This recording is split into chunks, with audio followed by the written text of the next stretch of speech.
radiológicas en la especialidad de neumología es fundamental para el trabajo diario que nos permita llegar a un diagnóstico y con él planear un tratamiento. Obviamente, en esta hora que vamos a discutir, no vamos a poder cubrir muchísimos aspectos.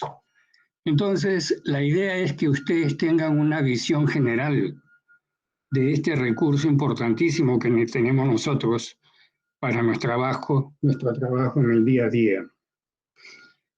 Y se darán cuenta también que conocer estos detalles, por lo menos en forma general, lo más específico que se pueda, no es solamente útil para el neumólogo. A lo largo de su carrera ustedes se van a dar cuenta que las imágenes son fundamentales en cualquier especialidad. Así que es bueno entonces que tengan algunas pautas que les permita tener un trabajo inicial con lo que es imágenes. Entonces esa es la intención de esta conversación que vamos a tener. Recordemos pues que esto fue descubierto casualmente por Röntgen hace ya 130 años.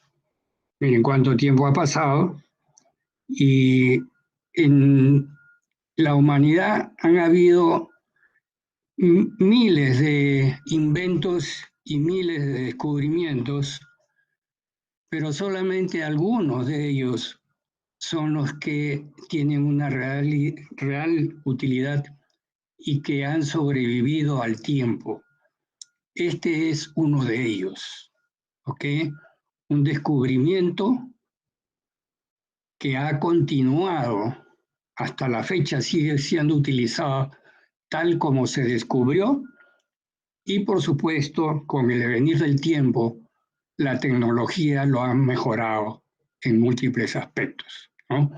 Entonces vean ustedes la grandeza de este hombre que pudo haberse hecho rico él y todas sus generaciones, pero no comercializó su invento, lo entregó a la humanidad, ¿ok? Le negó la patente a Edison, eso dice todo, ¿no? Esta fue la primera radiografía que se tomó, está en el internet, es una imagen famosísima, es la mano de su esposa Berta Röntgen, ¿okay? Vean, entonces, este es el tipo de imágenes radiológicas ya en el tórax que ustedes conocen ampliamente, ¿no?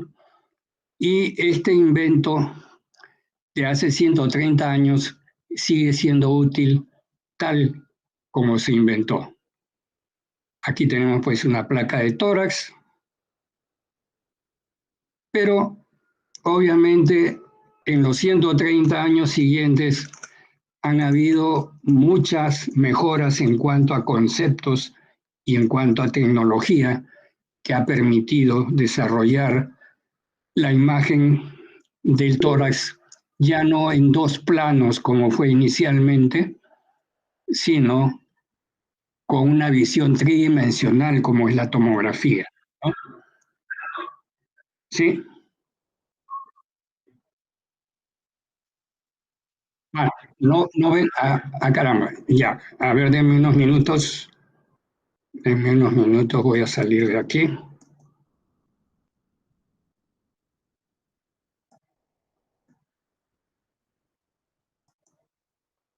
Ah, no le di compartir,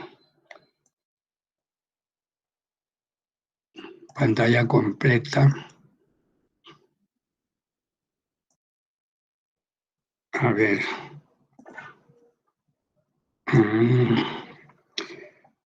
Vamos a ver acá.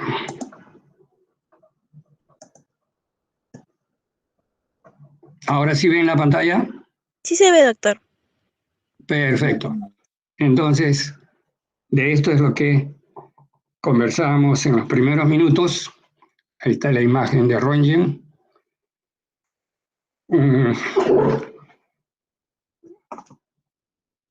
con un descubrimiento de 130 años que sigue hasta la actualidad. Ahí está la mano de su esposa, la primera radiografía que se tomó, la primera radiografía. Y entonces decíamos pues que su invento sigue siendo útil tal como lo inventó hasta la actualidad, pero obviamente ha sido mejorado en muchos campos. Y en el devenir de los años, a partir de los fines de los años 50, principios de los 60, empezó a desarrollarse lo que es la tomografía computarizada, que ya nos permite ver una imagen intentando hacerlo tridimensional, ¿no? Como es lo que ustedes conocen, una tomografía computarizada. Y esto ha seguido mejorando, acoplando suma de tecnologías. En el lado izquierdo, donde dice CT, tenemos pues una tomografía computarizada con y sustancia de contraste en el cuadro que dice A y sin sustancia de contraste en lo que ven en el lado B y C, en los cuadros B y C, ¿no? Entonces, suma de tecnologías. Y eso ha ido más allá, porque cuando lo que se inyecta es sustancias con radioisótopos, entonces, y la máquina está diseñada para captar la emisión de los positrones, esto es PET-CT, significa una tomografía computarizada por emisión de positrones, ¿no? Entonces, eso nos permite ver ya funcionalmente que la imagen, por ejemplo, vean en el lado B, la imagen fría, que no nos dice mucho más que nos da unas formas.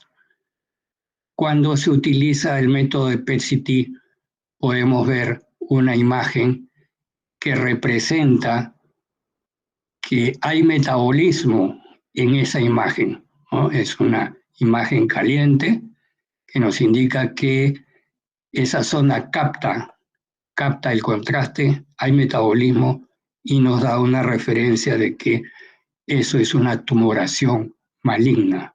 ¿Okay? Porque una cicatriz o un tumor benigno no captan este compuesto radioactivo. ¿Okay? Entonces miren cómo ha ido mejorando poco a poco a través de las épocas lo que es la imagen radiológica. Pero bien, volviendo entonces hasta a nuestra radiografía convencional, que es lo que ustedes van a ver en el inicio de su práctica médica, tenemos pues la radiografía convencional bilateral. Pero miren ustedes que no solamente son las imágenes de radiografía simple y la tomografía los únicos recursos tecnológicos que utilizan imágenes para aproximarnos al diagnóstico de un paciente. Hablemos un poquito de la ecografía torácica. La ecografía en general se desarrolla a partir de 1950 y prácticamente el mayor desarrollo de la ecografía ha sido en lo que es el sistema osteomuscular. Pero en las últimas décadas y sobre todo en la época del COVID,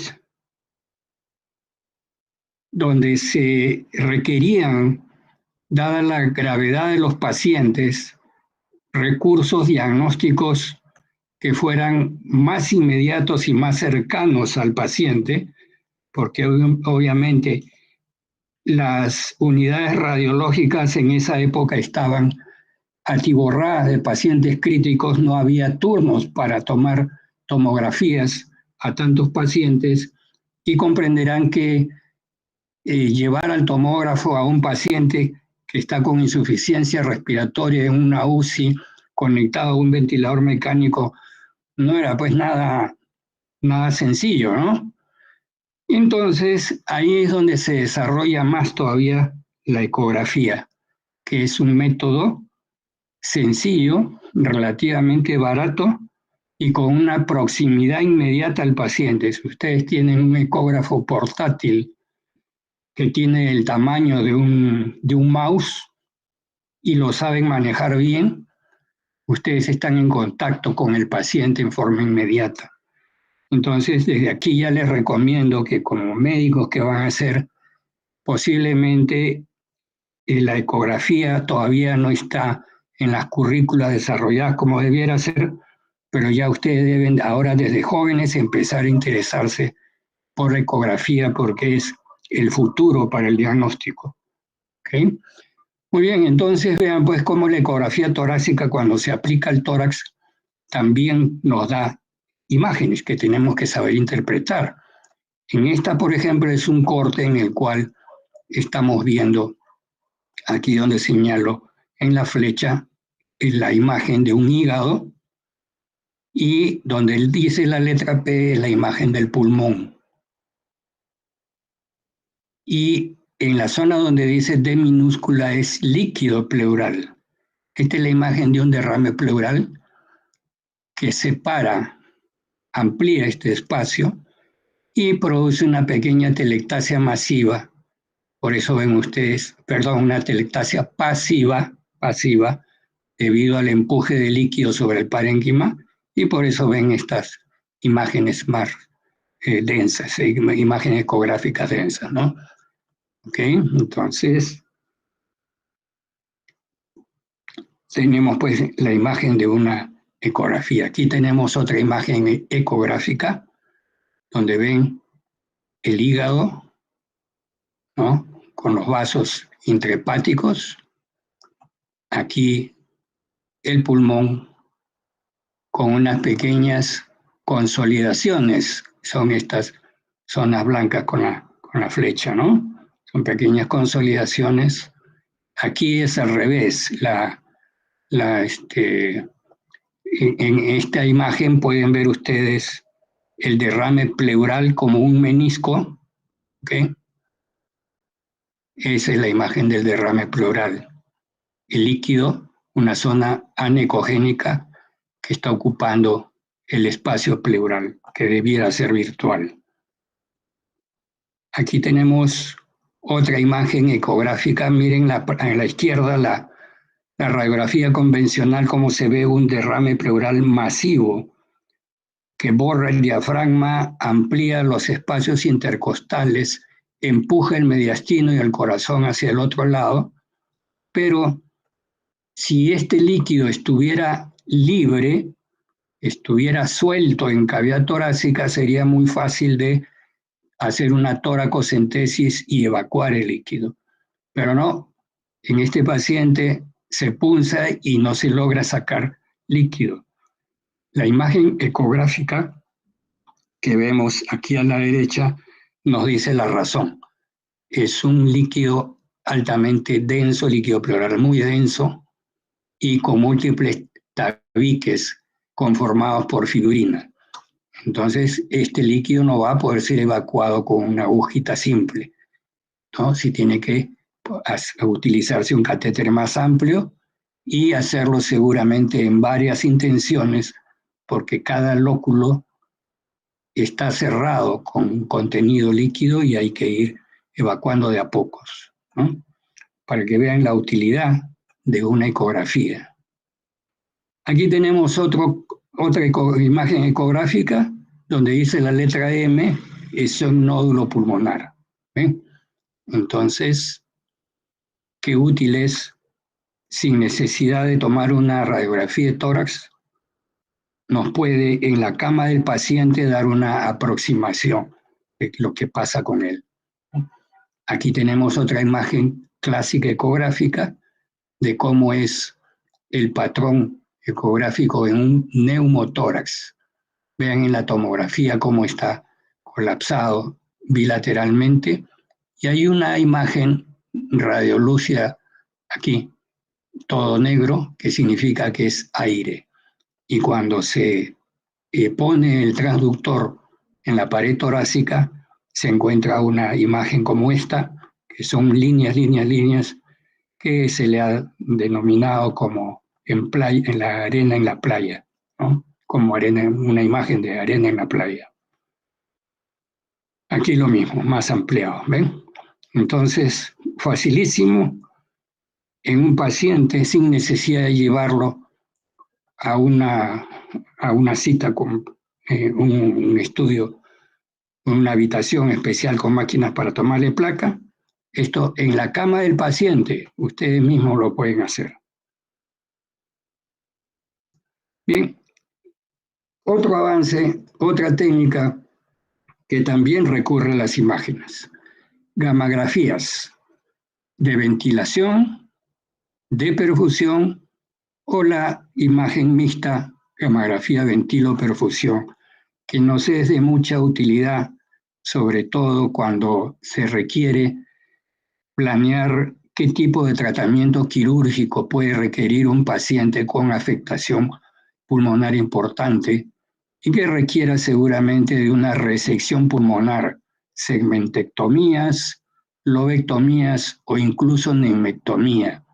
Entonces, para nosotros en la especialidad es muy importante saber cómo está irrigado ese pulmón o cómo está ventilado para planear qué es lo que hay que hacer con el paciente.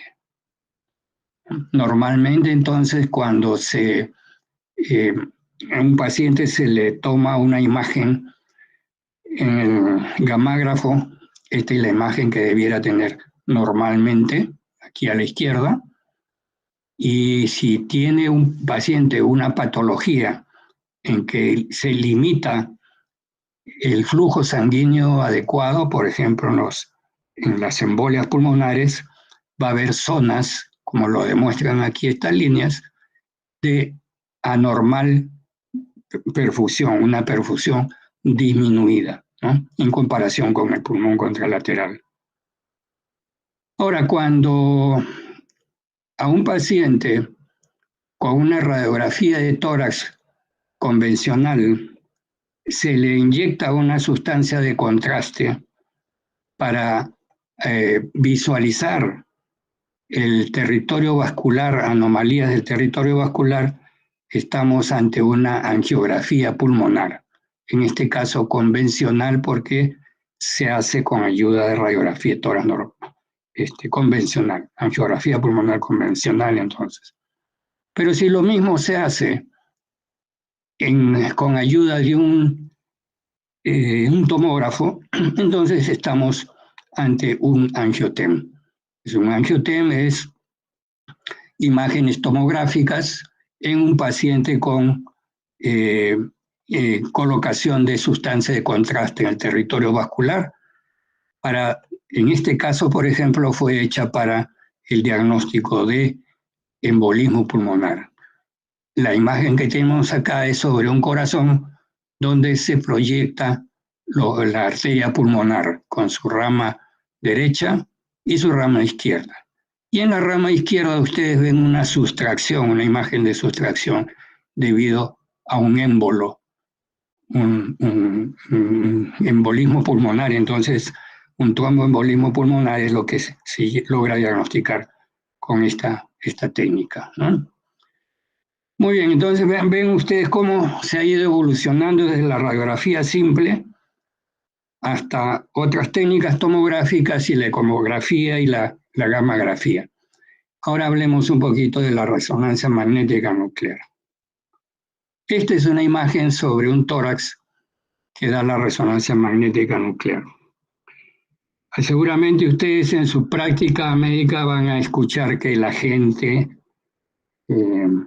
pues no tiene por qué saber esto, ustedes sí van a saberlo, pero la gente no, la gente cree que por su nombre tan bonito y que suena eso de resonancia magnética nuclear, ¿no? La gente debe decir, uy, ya eso debe ser lo último. Entonces le cuestionan a veces al médico por qué le pide una tomografía y no una resonancia, porque ellos creen que mejor es la resonancia. Pues eso es falso. La mejor técnica para evaluar pulmones, tórax y pulmones, es la tomografía, no la resonancia. la resonancia tiene su indicación para los tejidos blandos o los tejidos de origen neural, neurogénico.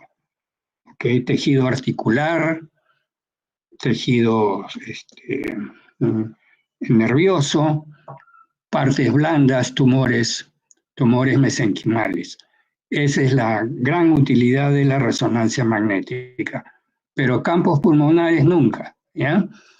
Entonces, muy rara vez se utiliza una resonancia en un paciente que está siendo evaluado por algún problema torácico y que podría ser en este caso mediastinal, por ejemplo, para evaluar alguna otra tumoración en mediastino que no haya sido adecuadamente visualizada con una tomografía torácica, ¿no?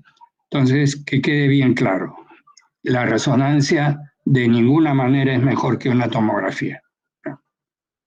Y aquí, por ejemplo, vemos son imágenes muy nítidas, muy buenas de una resonancia, pero resulta pues que son tumores de origen neurogénico. En este caso es una imagen de un niño con médulo-epitelioma, ¿no? ¿Okay? Entonces, por eso la resonancia es fantástica para el diagnóstico en estos casos, pero esa es su utilidad entonces, ¿ya? Entonces habíamos ya esto comentado anteriormente y ahora vamos a recordar pues lo que usualmente van a ver ustedes con más frecuencia. La radiografía convencional, la radiografía póstero-anterior con el paciente de pie y adecuadamente posicionado, bien centrado y con una inspiración profunda y retenida la respiración en apnea. ¿Ven? Entonces, esta es una radiografía bien centrada, no hay rotación, adecuadamente inspirada. Se dice que deben haber al menos 6 arcos costales anteriores y debe verse 9 arcos costales posteriores para juzgar que está adecuadamente expandido, ¿no? Y cuando hablamos de las radiografías convencionales con otros colegas o cuando queremos describir, ¿no?, lo que estamos viendo, tenemos que utilizar los términos adecuados, pues. Entonces, en la proyección estándar tenemos la radiografía posterior-anterior, la antero-posterior para los pacientes que están en decúbito dorsal, están postrados, ¿no? Y el perfil lateral izquierdo también es útil. La distancia de la máquina al paciente debe ser de unos 2 metros mínimo, debe estar en máxima inspiración y con la respiración en apnea, ¿no?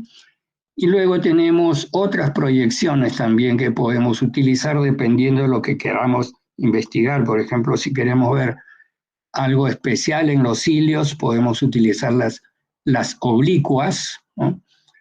Si queremos ver con detenimiento qué pasa en los ápices, pedimos las lordóticas. Y para un derrame pequeño, para detectar si es realmente un derrame, pues con el paciente en decúbito supino o decúbito lateral, ese líquido, si realmente es líquido, entonces se va a movilizar con la posición, por eso podemos utilizar estas técnicas, ¿no?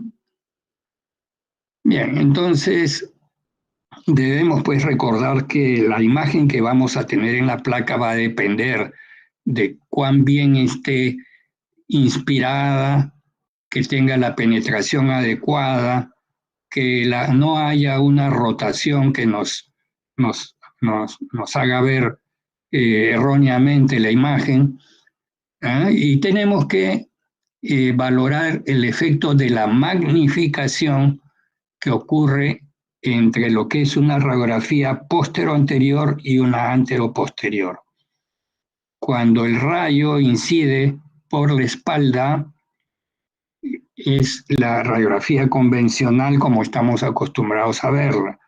Pero cuando el rayo incide por el pecho, entonces los rayos se dispersan hacia los costados y se magnifica la imagen y se hace un poco más, menos clara. Entonces, aquí tenemos pues una placa, vean cómo tenemos a la izquierda una imagen de la columna bien centrada, aparentemente bien inspirada, ¿no?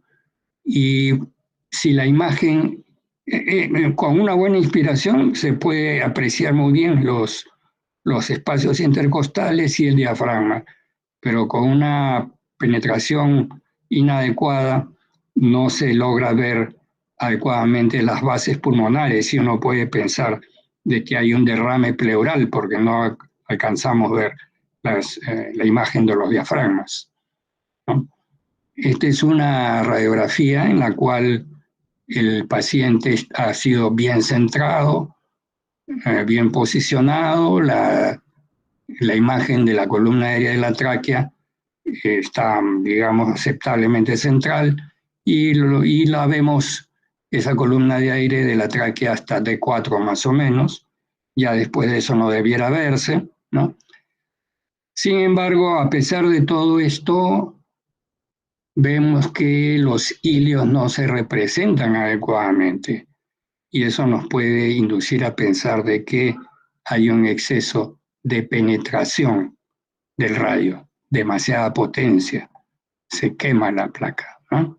Entonces, este es un paciente que tiene algo parecido, pero ya no es por la penetración, sino es porque tiene un enfisema. Vean ustedes cómo los diafragmas están descendidos y si siguen descendiendo por agravación del enfisema, se van a hacer horizontales. Pero ya desde ya ven ustedes que estando la penetración adecuada, no se logra observar adecuadamente los cilios ni los vasos, los pequeños vasos que deben ir desde el centro hacia la periferia. Entonces, en este caso, este es por una excesiva penetración y esta por un enfisema. Esta es una radiografía con una buena penetración, ¿no? Todavía podemos ver la columna aérea, un poquito menos, digamos, pero podemos ver los cilios. Como ven ustedes aquí, siempre el izquierdo un poquito más alto y el derecho un poquito más bajo porque es la anatomía normal y cómo los vasos sanguíneos se distribuyen hacia la periferia. Siempre las imágenes de la vasculatura pulmonar un poquito más notorias en los lóbulos inferiores que en los superiores. Entonces, una inspiración escasa hace que se agrupen las estructuras pulmonares y puede simular, como dice aquí, una lesión alveolar. Vean ustedes cómo en el lado izquierdo tenemos una radiografía muy bien centrada, ¿no? No hay rotación, hay una buena inspiración, eso es lo que vamos a ver, contemos nuestras costillas. 1, 2, 3, 4, 5, 6, 7, 8, 9, 10. Perfecto. 10 costillas. En cambio acá vamos a ver la misma imagen, pero con 8 costillas. Y este ángulo costofrénico, con una buena inspiración, vean ustedes que está el parénquima bien ventilado, pero aquí parece que hay una radiopacidad alveolar, ¿no? ¿Ven? Entonces, como la inspiración adecuada nos permite ver que el pulmón está normal y nos da una falsa imagen si no hay una buena inspiración. Rotación. la rotación pues debe ser, no debe haber rotación, debe haber una distancia equidistante de las epífisis de las clavículas hacia la línea media donde están las apófisis espinosas de las vértebras. En este caso no lo hay, ¿no? Esto quiere decir que si la clavícula derecha, en este caso la clavícula derecha, tiene una distancia hacia esta línea media que digo, que estoy señalando, más amplia, entonces hay una rotación. Aquí pueden ustedes ver la otra clavícula, ¿no? Aquí también se ve la diferencia. Esto no debe ocurrir porque si no los hilios se van a ocultar. Uno se va a ocultar y el otro se va a hacer más notorio, simulando tal vez una imagen de que está ocupando espacio. Y aquí vemos pues el efecto de la magnificación. A la derecha tenemos una radiografía postero-anterior, la convencional, con el paciente de pie, y una radiografía antero-posterior aquí a la izquierda, posiblemente en un paciente postrado en decúbito dorsal. Inclusive miren cómo las regiones apicales se ven como si estuvieran ocupadas. En cambio, en la convencional se ven libres, ¿no? Es el mismo paciente, pero con diferentes técnicas. Entonces ven cómo en la anteroposterior puede ir a parecernos que el paciente tiene una cardiomegalia y no lo es, ¿no? Bien, entonces cuando hablamos de la descripción de una radiografía de tórax, debemos pues hablar en términos que nos entendamos. La zona apical, la zona del lóbulo superior, la zona del lóbulo inferior y una zona media, ¿no? Así podemos hablar también de tercio superior, tercio medio o tercio inferior, pero tratar de entendernos con los términos que usamos. Bien, vamos a ver. Entonces, en las radiografías pulmonares, en la placa de tórax, podemos detectar estas imágenes, sean radiopacas, radiodensas o radiotransparentes, las radiolúcidas, ¿no? El aire tiene que verse de color negro, es radiolúcido, y el metal es blanco, un radiopaco. Entre ambos hay una escala de grises que va desde el aire a la grasa, al agua, hueso y metal, ¿no? Cada vez menos transparencia y más densidad. Y podemos hablar de unos patrones sencillos, los más conocidos, en lo que es placas simples, radiografía de tórax convencional, la imagen de consolidación propia de la neumonía, ¿no? Que tiene una porción de, y al inicio es un infiltrado alveolar, irregular, algodonoso, pero que a medida que avanza y el exudado se hace más denso, toma ya imagen de consolidación, como es esta, donde señalo en la... Entonces hay una fase de algodonosa y una fase de consolidación, pero que dejan ver unas imágenes radiotransparentes que son los broncogramas, porque los bronquios tienen en su luz aire que es el de color negro, entonces por sustracción nos da la imagen del broncograma. Tenemos también las imágenes redondas que pueden ser nódulos, que son imágenes redondas hasta 3 centímetros, y la imagen de masa, imágenes más o menos redondas o redondas más de 3 centímetros. Hay también algunas imágenes que pueden ser de imagen triangular, que son muy compactas son las atelectasias. En cualquier parte de cualquier segmento lóbulo pueden ocurrir este tipo de imágenes, algo poliédrica, ¿no?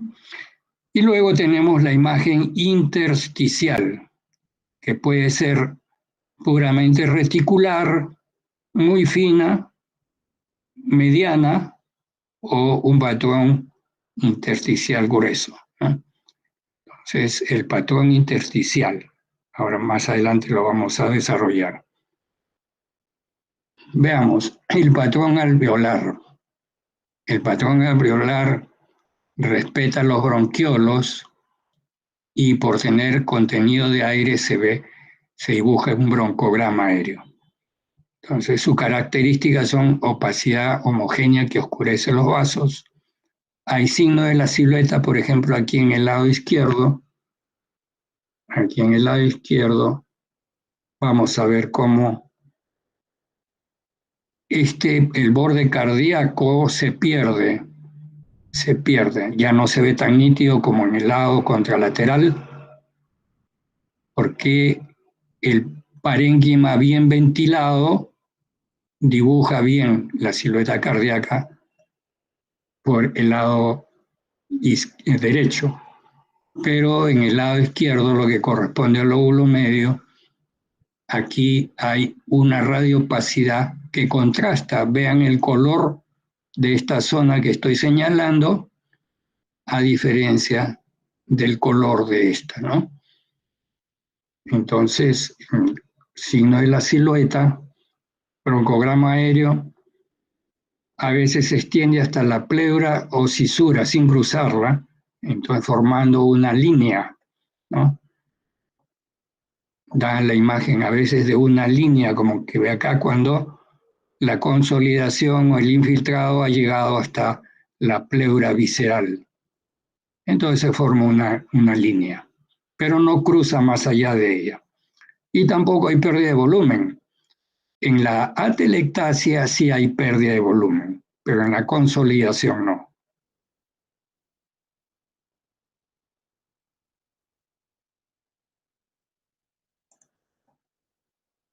Bien, acá tenemos unas imágenes alveolares mal definidas, ustedes a predominio del campo pulmonar derecho. Es una consolidación periliar bilateral, imagen infiltrativa de tipo inflamatorio, ¿no? Y pueden ver cómo se va perfilando el broncograma. Sigan la flechita, cómo se va perfilando el broncograma. Cuanto más densa se hace la imagen, empieza a notarse mejor el broncograma. Aquí en el lado izquierdo también. ¿Bien?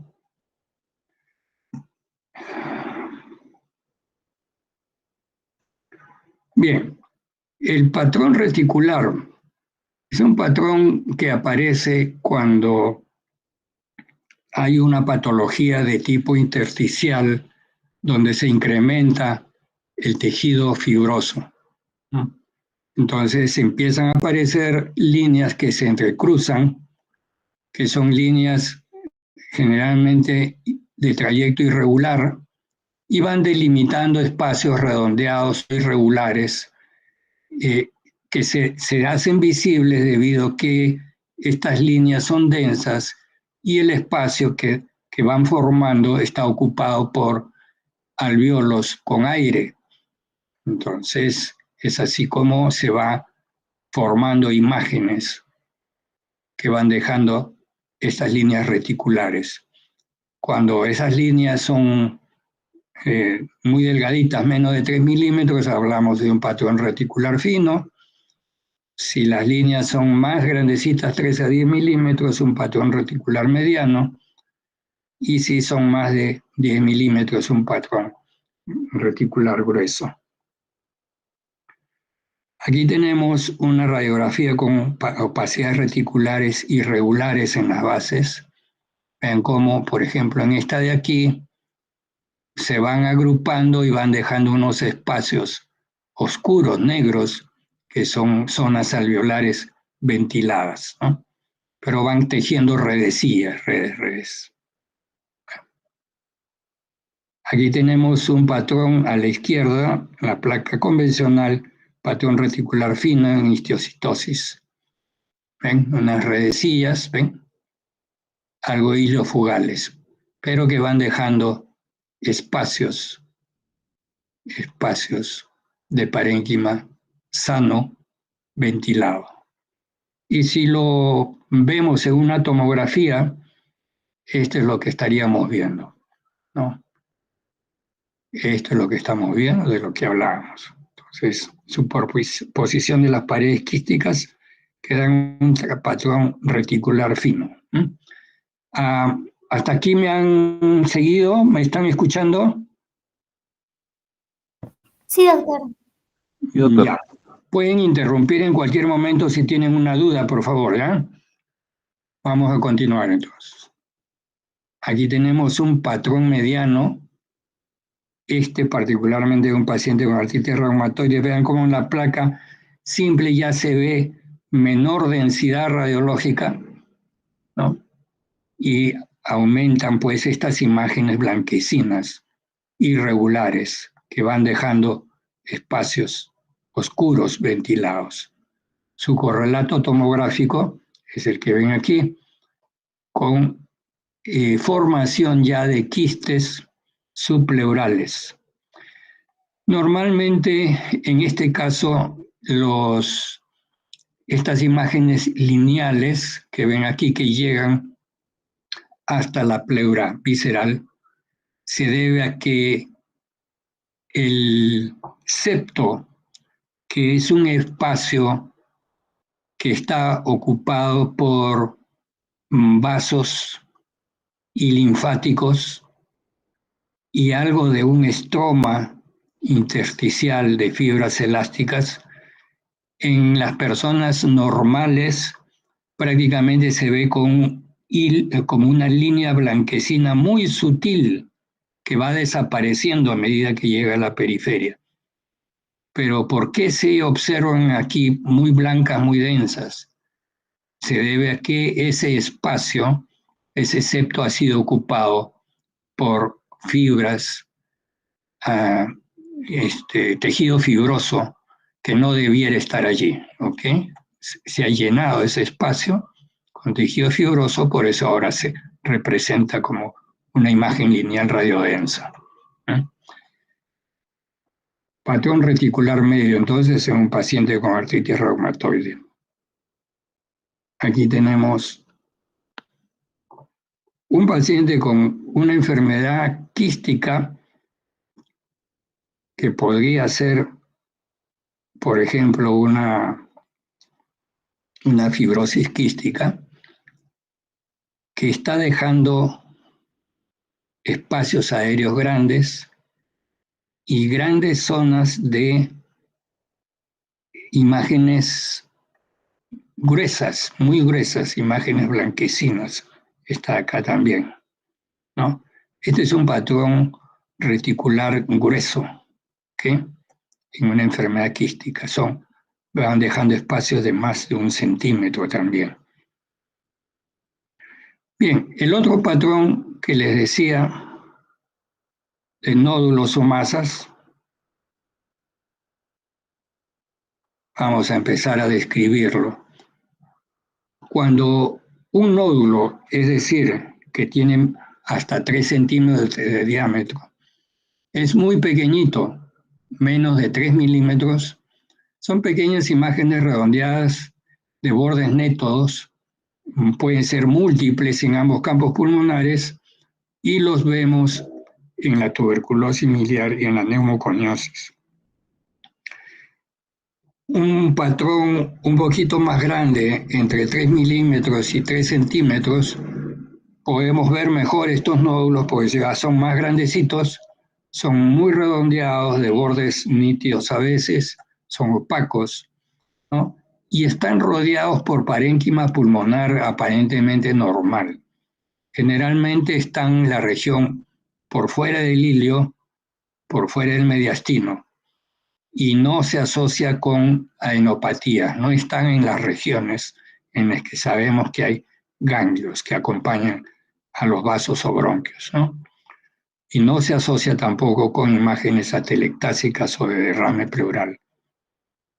Entonces son imágenes únicas, bien delimitadas características. Ahora, cuando esa imagen redondeada ya tiene más de 3 centímetros, hablamos de masas, que generalmente las correlacionamos con enfermedades neoplásicas malignas, hasta que un estudio de biopsia demuestre que no lo son. ¿Okay? Entonces, lesiones menos de 3 centímetros pueden ser benignas, pueden ser granulomas, pero ojo que también imágenes pequeñas pueden ser malignas si son, por ejemplo, metástasis. Pueden haber imágenes nodulares metastásicas menores de 3 centímetros. ¿Ok? Ya, estas son en líneas generales, pero hay que correlacionarlo también con el cuadro clínico que presenta el paciente. Muy bien, entonces hablamos de nódulos menores de 3 centímetros que pueden ser benignos y hablamos de masas si son mayores de 3 centímetros que muchas veces son malignos. Aquí tenemos una imagen con un patrón nodular, son nodulillos, ¿no?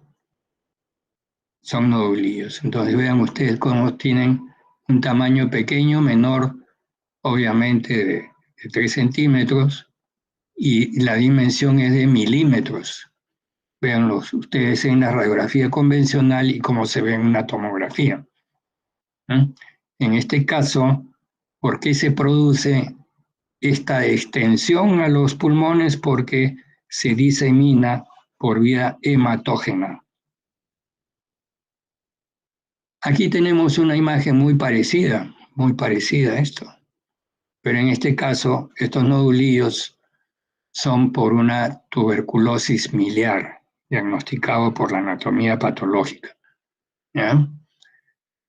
Pero cuidado que no todo es tuberculosis, hongo, como en la coccidioximicosis, porque también puede haber metástasis. Por ejemplo, el cáncer de tiroides puede simular este tipo de metástasis por vía hematógena. ¿Ya? Pues como verán, una imagen radiológica puede corresponder a más de un proceso patológico diferente.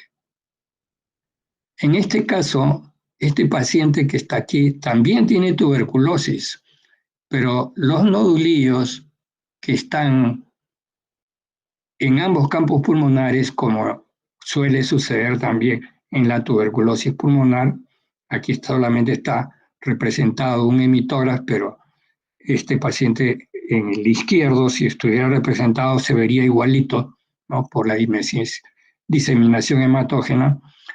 Vean ustedes que los nodulillos, si los pudiéramos medir, serían menos de 3 milímetros tal vez. En cambio, en otro tipo de tuberculosis, los nódulos están entre 5 y 10 milímetros. ¿Cuál es la diferencia? Que aquí la diseminación ha sido hematógena y aquí la diseminación ha sido broncógena por vía canalicular. A través de las secreciones infectadas han pasado estos gérmenes al parénquima adyacente y por eso son de un tamaño mayor. Entonces, tuberculosis con nódulos de diseminación broncógena y tuberculosis por diseminación hematógena miliar. Miren lo que les decía, cómo unos nodulillos pequeños también pueden ser debidos a una metástasis, en este caso de melanoma. Ahora hablemos de atelectasia. La atelectasia. atelectasia o colapso pulmonar es el resultado de la pérdida de aire en una porción o una parte del pulmón, es decir, un segmento o un lóbulo, con la pérdida de volumen debido a obstrucción de las vías respiratorias o la compresión del pulmón por líquido pleural o neumotórax. Entonces, conocer estas imágenes es importante porque la atelectasia puede ser un signo de cáncer de pulmón. Entonces, en la atelectasia ocurre que, por ejemplo, un tumor dentro del bronquio va creciendo hasta ocluir el lumen del bronquio. En ese caso, el pulmón deja de ser ventilado y el aire que había antes de cerrarse totalmente empieza a consumirse, ¿no? Y el pulmón empieza a perder volumen. Radiológicamente va tomando una forma a veces triangular. Otras veces la obstrucción no es porque el bronquio en su lumen está siendo ocupado por un tumor. Muchas veces también esta obstrucción se debe a que hay algo por fuera del bronquio que lo empuja y lo cierra. Caso de tumores también del parénquima que van creciendo hasta ocluir, presionando un bronquio, lo terminan por cerrar.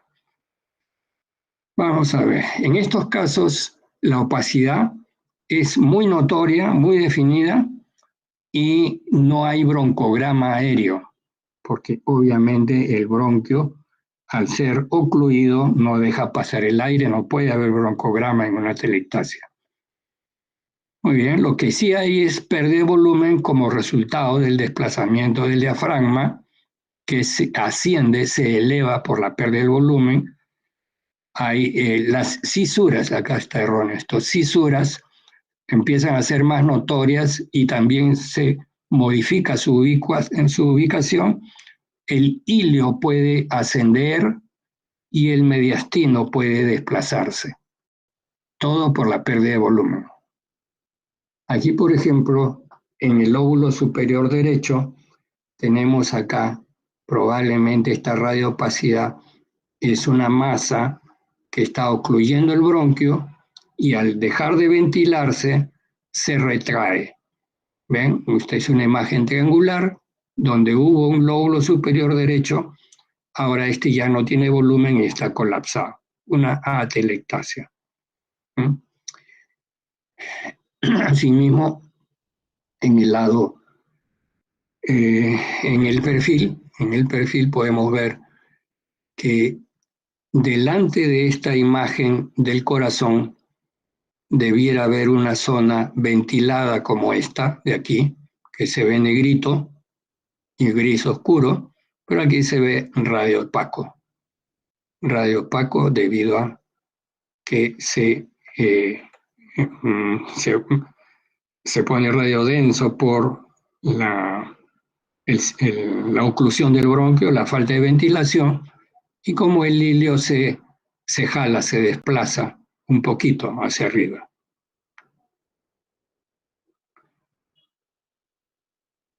Bien, entonces aquí tenemos lo que mencionábamos, como el diafragma se eleva por la pérdida de volumen, se eleva. Y en esta placa además tenemos unas imágenes nodulares en el derecho y en el izquierdo, que son debidas a, aquí también hay otra, que son debidas a metástasis, son nódulos metastásicos. Esta es una atelectasia del lóbulo superior derecho debido a un cáncer pulmonar con imágenes nodulares metastásicas. La imagen de la atelectasia del lóbulo medio es interesante. Ven ustedes cómo esta placa, que tiene las técnicas radiológicas adecuadas. Esta es una placa bien tomada. Vemos el borde cardíaco izquierdo perfectamente nítido como debe verse, y así debería verse en el lado derecho, pero no se ve. Aquí hay una radiopacidad. Entonces, cuando se pierde esta imagen, se llama signo de la silueta. El lóbulo medio está ubicado en este sector de aquí. Entonces, cuando nosotros tenemos esta radiopacidad que nos borra la silueta cardíaca derecha, hablamos de síndrome del lóbulo medio. Y este síndrome es importante saberlo porque en los jóvenes puede ser debido a tuberculosis, neumonía o neoplasia, en ese orden. Y si fuera una persona anciana, podría ser cáncer, tuberculosis o neumonía. ¿Ok? ¿Ven? Entonces, sabiendo qué patologías están detrás de estas imágenes, ustedes pueden saber rápido qué hacer con este paciente para su diagnóstico. Si le tomamos una radiografía de tórax en perfil, vamos a ver esta imagen triangular. Esta imagen triangular es una atelectasia. El lóbulo medio debería ocupar casi todo el ancho de la silueta cardíaca, que generalmente se ven superpuestas. Pero en este caso, el lóbulo medio ha perdido volumen y se ha hecho una pequeña imagen triangular. Toda esta imagen triangular blanca que ustedes ven aquí es el lóbulo medio colapsado, sin ventilación. ¿Okay? Muy bien, entonces síndrome del lóbulo medio. Y aquí tenemos una atelectasia en el lóbulo inferior derecho.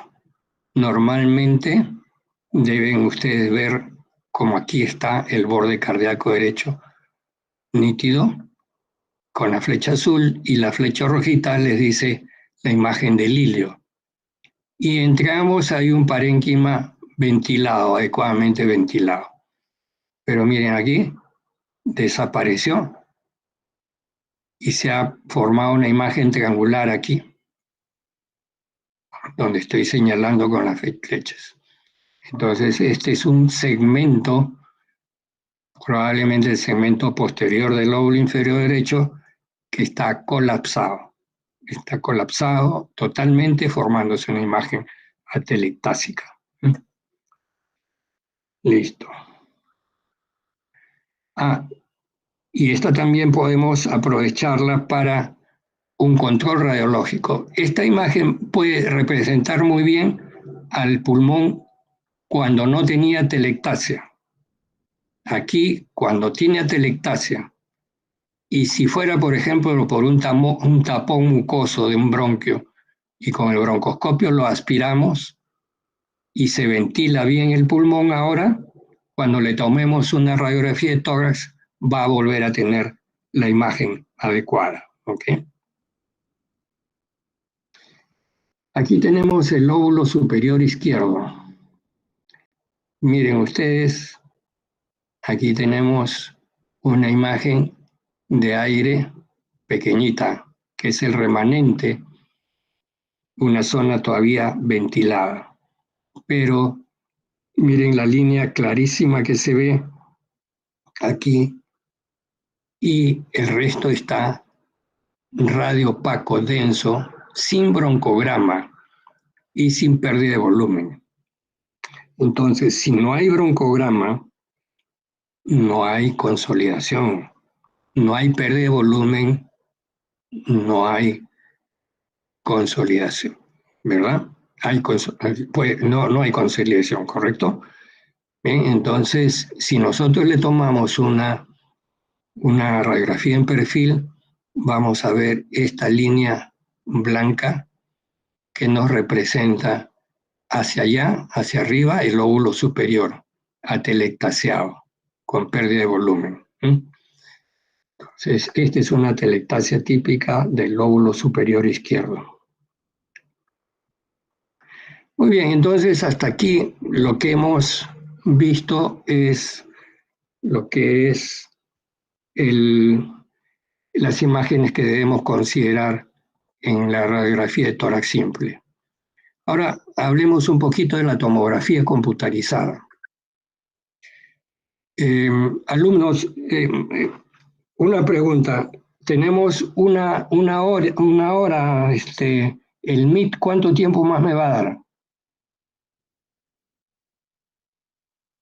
Ah, perfecto, perfecto. Ya. Entonces, tenemos acá un corte tomográfico donde estamos viendo la región del ápice, los ápices pulmonares. Y aquí la tráquea. Vean ustedes, este corte nos indica que este pulmón está adecuadamente inspirado. Se le ha hecho que el paciente en el tomógrafo en decúbito dorsal tome todo el aire que pueda y lo retenga en apnea, no respire. Miren qué bonita imagen tenemos aquí, con una tráquea, esta región de aquí, anterior de la tráquea, la región anterior que da hacia arriba, es la que tiene los anillos cartilaginosos, y esta parte posterior es la zona membranosa que es bastante laxa. Cuando el paciente está colaborando, está consciente y toma aire y lo guarda en apnea, entonces la tráquea toma esta forma perfectamente redondita porque está incrementándose la presión negativa intrapulmonar y esta zona laxa membranosa de la tráquea se va hacia atrás y forma un círculo perfecto. Pero cuando el paciente no colabora o no puede colaborar, por ejemplo, es un paciente está con trastorno de la conciencia o está sedado, entonces el paciente no toma el aire y se reconoce porque esta región ya no es redondita, sino está protruida hacia adelante y se ve como una media luna. Eso es muy útil cuando empezamos a ver la tomografía porque nos va a decir si la técnica es adecuada o no. Por supuesto que si la técnica no es adecuada y no es culpa del paciente, nosotros no le vamos a poder tomar una mejor tomografía. Tenemos que interpretar lo que tenemos, como quien dice, es lo que hay, pero a sabiendas de que esa ventilación no es la adecuada y pudiera inducirnos a errores si es que no lo interpretamos de esa manera, ¿ok? Entonces ahora esta placa, pues esta tomográfica está en un paciente colaborador muy bien ventilada y vamos a ver qué se ve, qué se debe ver en una tomografía. Bien, el color del parénquima pulmonar es negruzco, como el aire de la tráquea, ligeramente menos negro que el aire de la tráquea, porque el pulmón tiene tejidos y por eso la negrura no es tan intensa como el aire propiamente.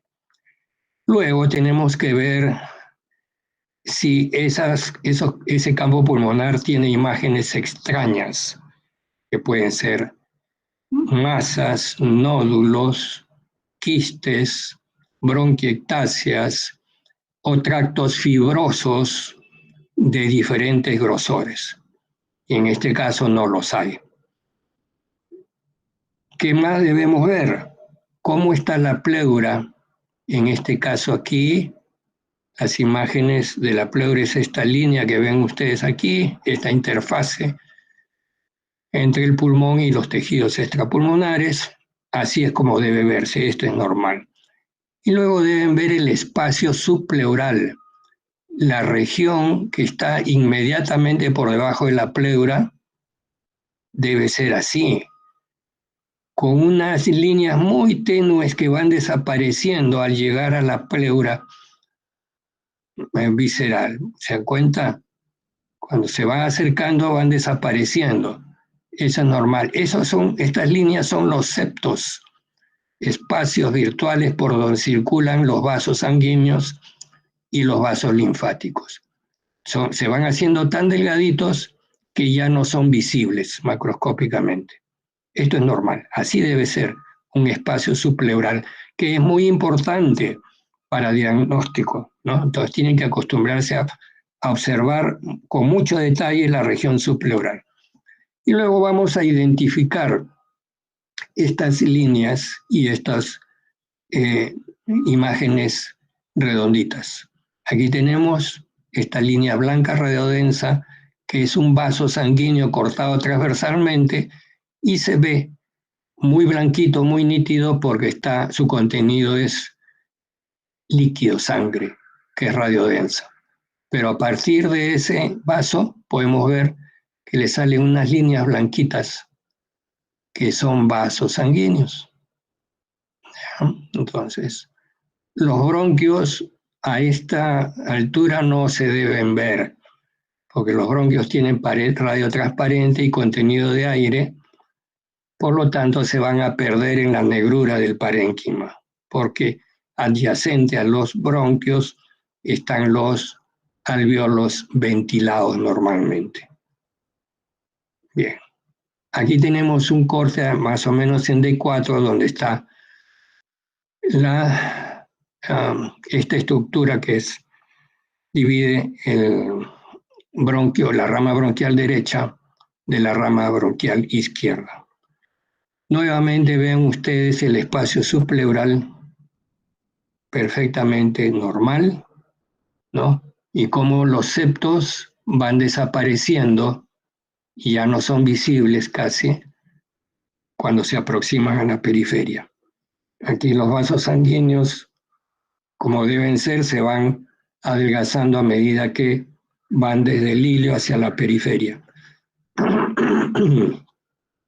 Solamente en el tercio interno los bronquios pueden ser visibles porque a esa altura son un poco más gruesos, recién se están ramificando, pero cuando pasan de este tercio interno ya prácticamente no se ven. Muy ocasionalmente se ve aquí, por ejemplo, uno cortado casi transversalmente y aquí longitudinalmente, pero logran ver, miren, este es un muy buen ejemplo, como aquí todavía se ve por su pared espesa, más gruesa, pero aquí ya se van adelgazando las paredes y van desapareciendo. Entonces, bronquios normales no deben verse, pero siempre recuerden que un vaso siempre está acompañado, un vaso está acompañado por un bronquio y viceversa, ¿no? Vaso-bronquio corren paralelos, pero unos se ven y los otros no. Muy bien, aquí tenemos la región del mediastino, donde está el corazón, está el pericardio, aquí la aorta descendente y aquí el remanente del callado de la aorta. Un corte más inferior, igual miren, el espacio subpleural perfectamente normal. Aquí ya podemos ver en este corte la cisura que divide el lóbulo superior del lóbulo inferior. Y aquí la cisura también, pero cuando los bronquios están bien separados, los cilios bien separados, ya hemos descendido, y esto ya está por debajo de la carina, mucho más abajo, y ya estamos observando en el lado derecho el lóbulo medio con un segmento 4 y un segmento 5, y la língula igualmente con un segmento 4 y uno 5. Y aquí ya tenemos, miren, aquí teníamos la cisura que nos permite ver de aquí, de la cisura hacia allá, el lóbulo superior, y aquí la punta del lóbulo inferior, que es una pirámide tirada hacia atrás, hacia la espalda. Por eso vemos recién cómo va apareciendo la puntita del lóbulo inferior, que es el segmento 6. Aquí lo vemos también, la cisura y el inferior. Y aquí en estas dos fisuras, como el corte está más abajo, repito, lóbulo medio y língula. Aquí igual ya se ve mejor el segmento 4 del lóbulo medio. Vean ustedes siempre, qué bonito se ve el espacio, la zona subpleural, sin ninguna patología. Entonces, en una tomografía, en la ventana pulmonar vamos a observar el parénquima de color gris oscuro, algo menos que el color del aire en la tráquea. Solo debe representarse una tenue imagen del intersticio y los vasos sanguíneos en corte longitudinal y transversal. Los bronquios normales, por su pared delgada y contenido de aire, no son visibles, excepto en la región iliar. Los bronquios se hacen visibles cuando la inflamación severa de diferente causa los engruesa, los dilata, ¿no? En ese caso, eso se llama bronquiectasia. Los septos interlobulillares deben ser finos, casi imperceptibles, de modo que la región subpleural debe estar libre de imágenes intersticiales. Y esto es útil porque esta región suele estar afectada tempranamente en algunos casos de fibrosis pulmonar. Ahora, mire, esta tomografía es de una paciente con 95 años. Una tomografía perfectamente normal, porque esta paciente no tiene enfermedad pulmonar ni nunca la tuvo. Entonces, no existe la fibrosis senil. Ese término, cuando lo vean, ustedes tienen que saber que eso no existe. Si una persona senil tiene fibrosis, es porque tiene una patología o tuvo una patología que le produjo esa fibrosis, ¿ya? Pero la edad no produce fibrosis, ¿ven? Repito, esta es 95 años y una tomografía perfectamente normal. Bueno, ya para ir terminando, el recuerdo del patrón reticular, el patrón nodular, el patrón alveolar y un patrón quístico del cual no habíamos mencionado todavía, pero hay enfermedades que se caracterizan por la pérdida del parénquima pulmonar y el engrosamiento difuso de los septos, dando unas imágenes quísticas. Entonces, el patrón reticular es esta imagen que ven aquí, en las imágenes tomográficas, pero que pueden estar presentes en diferentes situaciones clínicas. Una misma imagen puede corresponder a edema pulmonar, hemorragia pulmonar, linfangitis carcinopatosa, linfoma, leucemia, amiloidosis, neumonía. ¿Ven ustedes?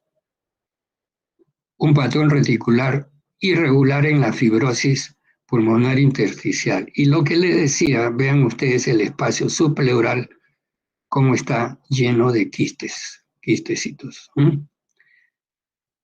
Un patrón retículo nodular, linfangitis carcinomatosa, linfoma, sarcoidosis, silicosis, neumonía intersticial linfocítica, amiloidosis.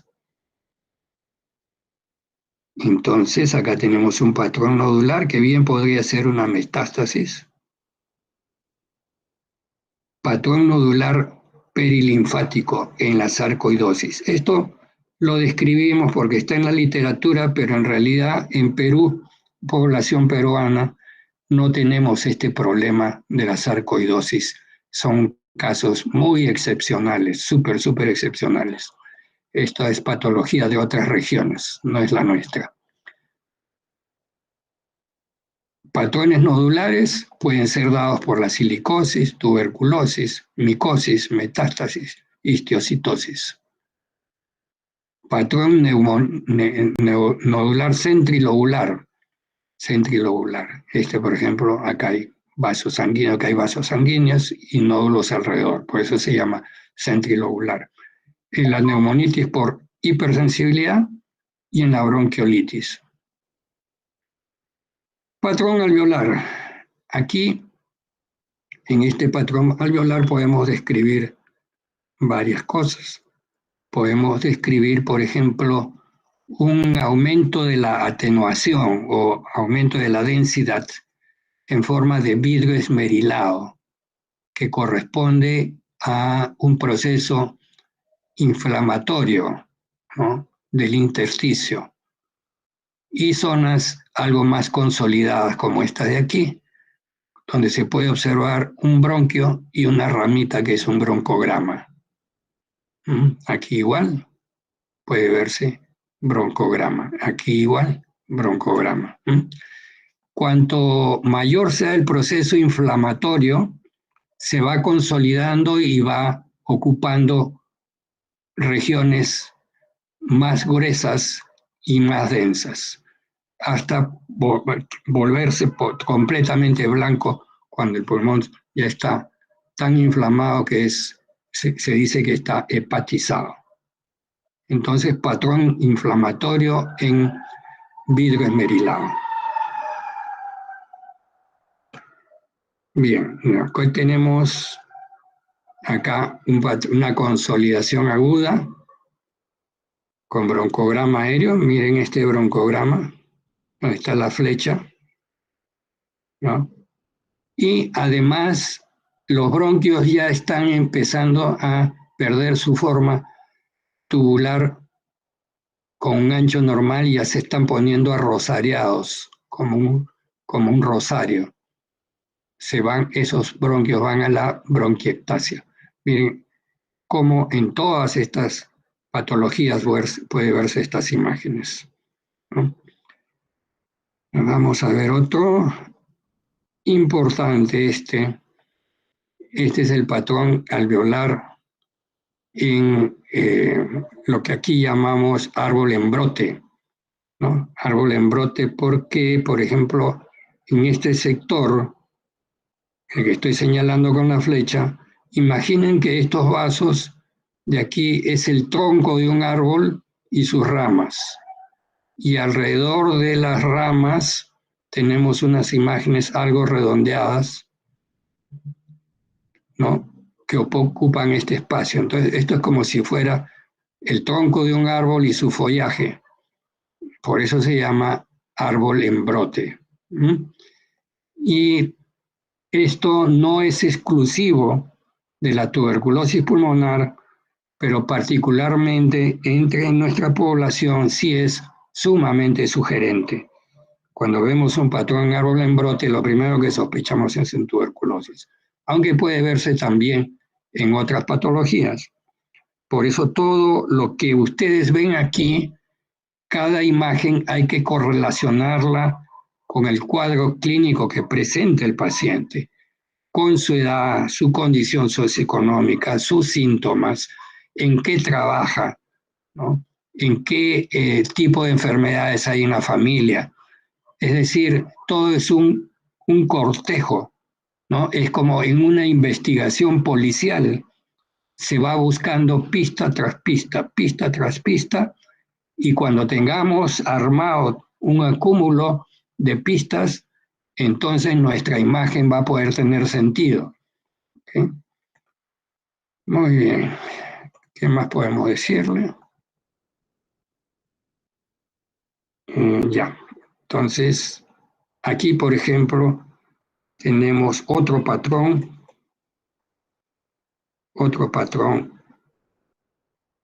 en el cual hay un incremento de la densidad.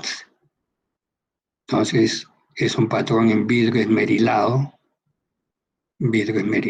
¿ya?, que ocurre en procesos infiltrativos de pulmón, enfermedad de la pequeña vía aérea, enfermedad vascular pulmonar, ¿no?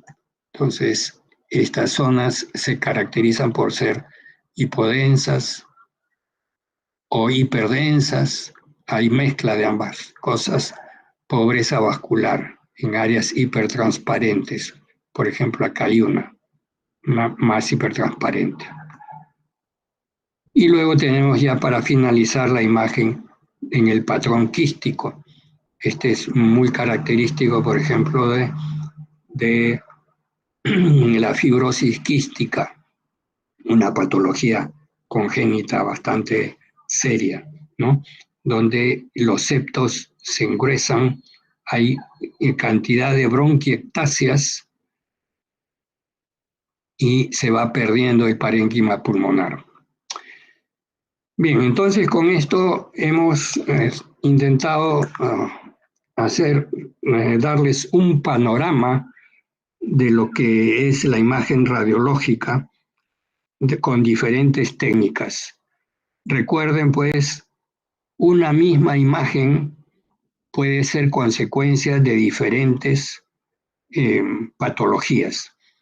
Y la imagen puede ser sugestiva de un diagnóstico específico, pero siempre hay que considerar cuál es el cortejo sintomático, los antecedentes, hábitos en que trabaja el paciente, exposición a contaminantes ambientales. Todo eso, junto con la imagen, es lo que los va a llevar al diagnóstico. Bien, jóvenes, entonces estaríamos terminando la exposición con esto. Ahora, ¿preguntas?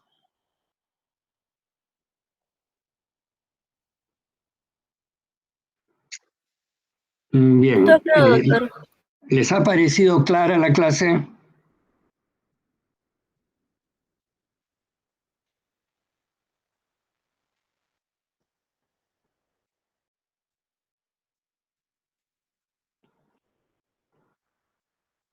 Ya, perfecto, entonces eso me gusta.